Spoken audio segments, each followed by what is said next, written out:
Yeah, it felt good. I thought the last rehab outing I had was pretty good, and I felt like I was trending in the right direction. And then, obviously, just a big league game's different, so you never know exactly how it's going to be till you get out there. But felt good, and then the team just played great D behind me, gave me some run support early, so I was able just to throw strike one and fill it up and go from there. How important was it for you to go through 5 innings in your first start and save the full? Yeah, I mean, I hadn't done 5 ups on a rehab start or anything, so this was my first time. So just happy I could get to that point, especially with the doubleheader tomorrow. And just being efficient, and then in the future, like a day like today, I would have put myself in a position to go even deeper, which would be great. But yeah, doubleheader tomorrow, I was definitely aware of like trying to go until council told me I was done. Going out there on a day where it's not exactly ideal, but it's okay. Did you have any worries about your back tightening up in a normal way rather than just what you had been going through? How do you deal with that mentally? Yeah, I mean, honestly, the back thing hasn't been a problem since it really happened. Like, it was pretty acute. It just happened. It stunk for 5 days. And then the reason my season was delayed was just the build-up part. Like, the back really isn't a problem. But I am doing stuff every day to, like, make sure I keep it that way. I do a, posture session every day and really targeted, like, mobilities and correctives and stuff. But, yeah, there's definitely no, like, worry there at all. Curious, did you, when you examined last year, did you kind of look at some of the damage done when you got behind in the count and make a point of today was great? Yeah. I mean, like, I've always been able to throw strikes in my career, and it's like sometimes I try to get a little too fine early in counts, especially against like more aggressive teams. And it's like, screw that. Hitting's hard. Just challenge them early, get in good counts, put myself in a good position, especially when I have a lead. And then pitching from ahead in the counts just so much fun, especially when you have 5, 6 pitches and you can do a lot of different things. Like, it just opens up a different world for me. I felt like last year if I was behind in the count, I'd kind of back myself into a hole of like, I only have so much I can do here with certain pitches and all that. So, yeah, strike one's going to be a big emphasis, and then just being able to do it with all my pitches, not just one or two. After the rough start last year, the first half, is there any mental advantage to getting off to this good start? Just putting that fully. Yeah, I mean, me and Tommy and Moskos were talking about it after. Just like, I think it just helps confirm a little bit some of the things we worked on and some of the things we thought went right in the second half.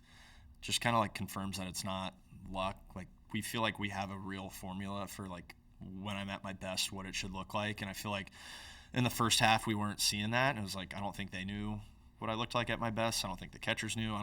I kind of forgot what it was like. And then it's like, okay, you start turning out good starts, and then just understanding like when I'm right and when I'm really good, this is what I do to righties, to lefties, and then from there you can kind of mix and match a bit more.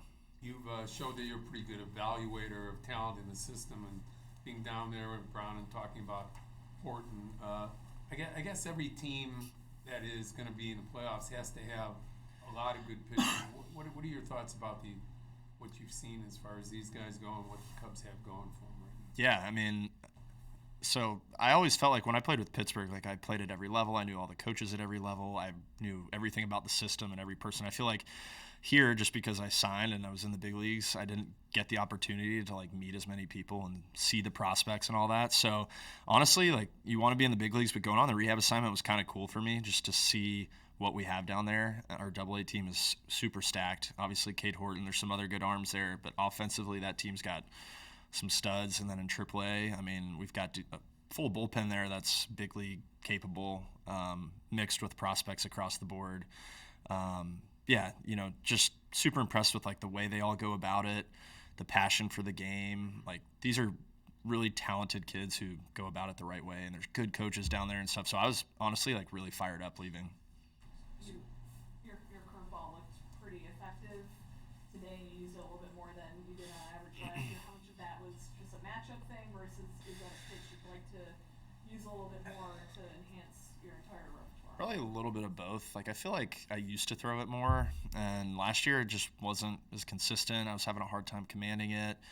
When I wanted to throw it for a strike, I bounced it. When I wanted to bounce it, I threw it for a strike. The shape was kind of hit or miss on it, and just for some reason this year it's better. Maybe a tighter arm stroke, gathering to the backside better, but partially matchup stuff, but also just like it was good in the bullpen today, and it was good early, and I feel like Amaya saw that and just started going with it.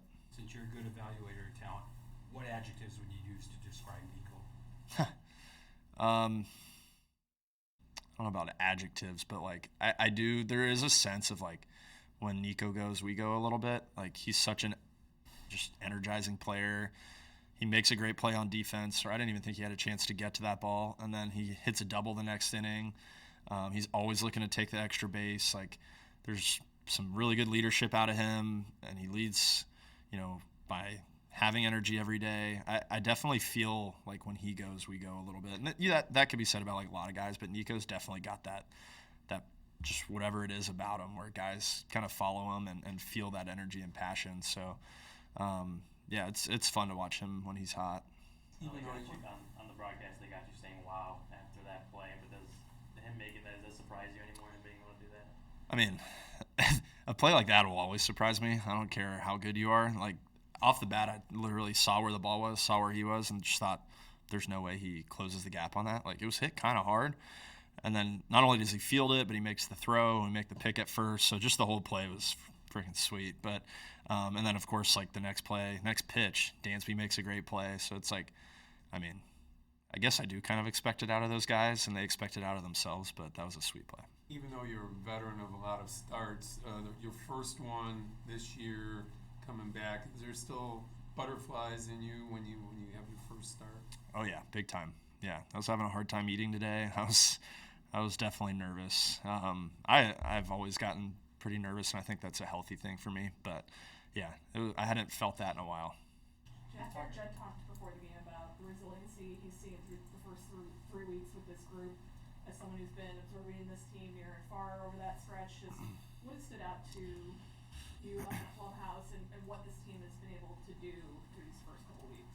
Yeah, I think something that's like super exciting about our team is just how deep it is. Like when our pitching staff's right, we're gonna fill up the zone, throw strikes, we're gonna play defense. Our lineup's gonna give you tough at bats 1 through 9. Like I've been on some really talented teams, but our team, like I don't know if I've seen just like a deeper group of like ball players. It's a fun brand of baseball to watch. We play really good defense. We run the bases. We throw strikes.